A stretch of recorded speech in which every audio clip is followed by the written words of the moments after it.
కోడళ్ల training centre ఈ నెల 20 నుంచి ప్రారంభం. సోమవారం నుండి శనివారం వరకు రాత్రి 10 గంటలకు మీ ఈటీవీలో.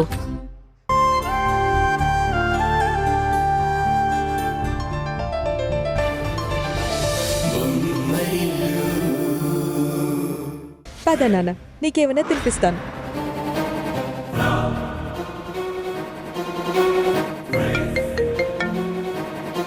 హలో తరుణ్. ప్రభు, నీతో అర్జెంట్గా మాట్లాడాలి. చెప్పు తరుణ్, ఏదైనా సమస్య? ఇది ఫోన్లో చెప్పే విషయం కాదు ప్రభు, నిన్ను నేరుగా కలవాలి. అలాగే తరుణ్, 1 గంటలో వచ్చి కలుస్తాను. ఓకే.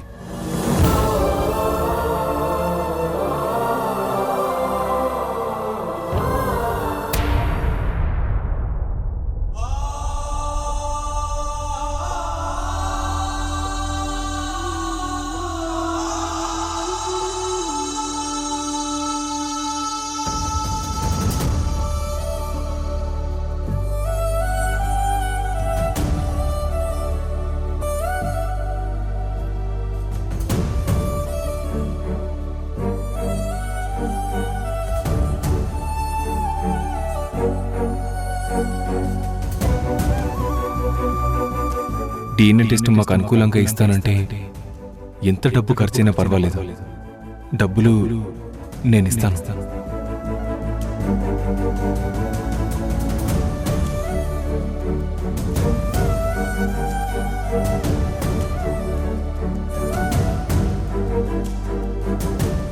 మురారి సునంద ప్రభుల బిడ్డ కాదు అని ఈ డిఎన్ఏ రిపోర్ట్ మనం ఊహించిందే. మొన్న కోర్టులో జరిగిన వాదనలోకెత్తు, ఈ డాక్యుమెంట్లో ఉన్న నిజం మరో ఎత్తు.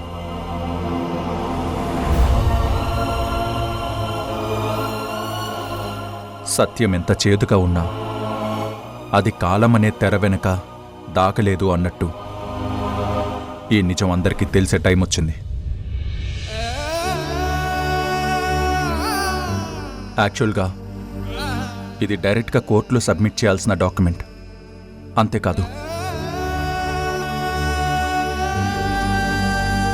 నేను ఈ కేసులో ఒక తండ్రిగా ముడిపడి ఉన్నా పోలీస్ ఆఫీసర్ని కాబట్టి నాకున్న పరిచయాలతో ముందస్తుగా నా చేతికి ఈ రిజల్ట్ వచ్చింది.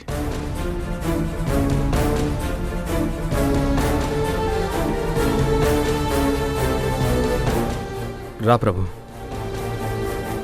కేసు విషయంలో నెక్స్ట్ ఏం చేయాలని తరుణ్ మాట్లాడుతుంటే మేము వింటున్నాం.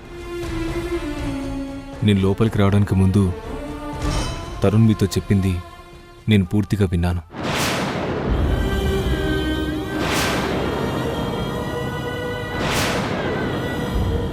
తరుణ్, నువ్వేదో నన్ను మభ్యపెట్టాలని చూడకు.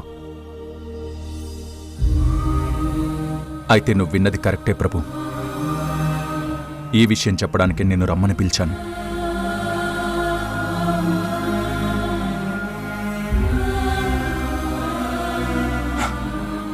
ప్రభు, నువ్వు సునంద గారికి ఈ విషయం ఎలా చెప్తావో తెలియదు, కానీ డిఎన్ఏ టెస్ట్ రిజల్ట్ మీకు వ్యతిరేకంగా వచ్చిందన్న విషయం సునంద గారికి నువ్వు ముందే చెప్పాలి.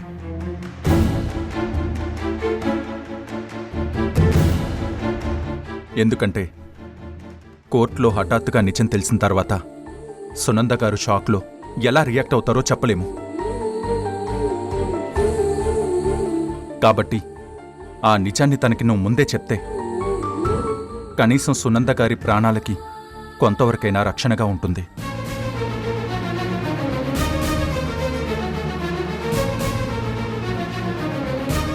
తన ప్రాణాలకి ముప్పుగా ఉన్న ఈ నిజాన్ని నేను చెప్పడం కన్నా ఉషా చెప్పడం మంచిది.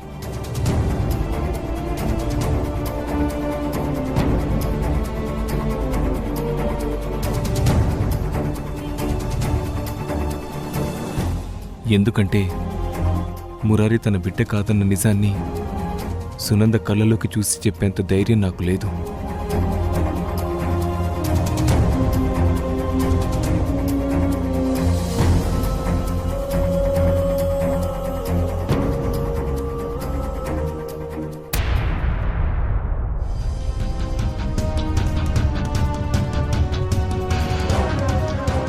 మురారి, సునంద ప్రభుల బిడ్డ కాదు అని ఈ డిఎన్ఏ రిపోర్ట్ మనం ఊహించిందే. మొన్న కోర్టులో జరిగిన వాదనలోకెత్తు, ఈ డాక్యుమెంట్లో ఉన్న నిజం మరో ఎత్తు. ప్రభు, నువ్వు సునంద గారికి ఈ విషయం ఎలా చెప్తావో తెలియదు కానీ డిఎన్ఏ టెస్ట్ రిజల్ట్ మీకు వ్యతిరేకంగా వచ్చిందన్న విషయం సునంద గారికి నువ్వు ముందే చెప్పావు.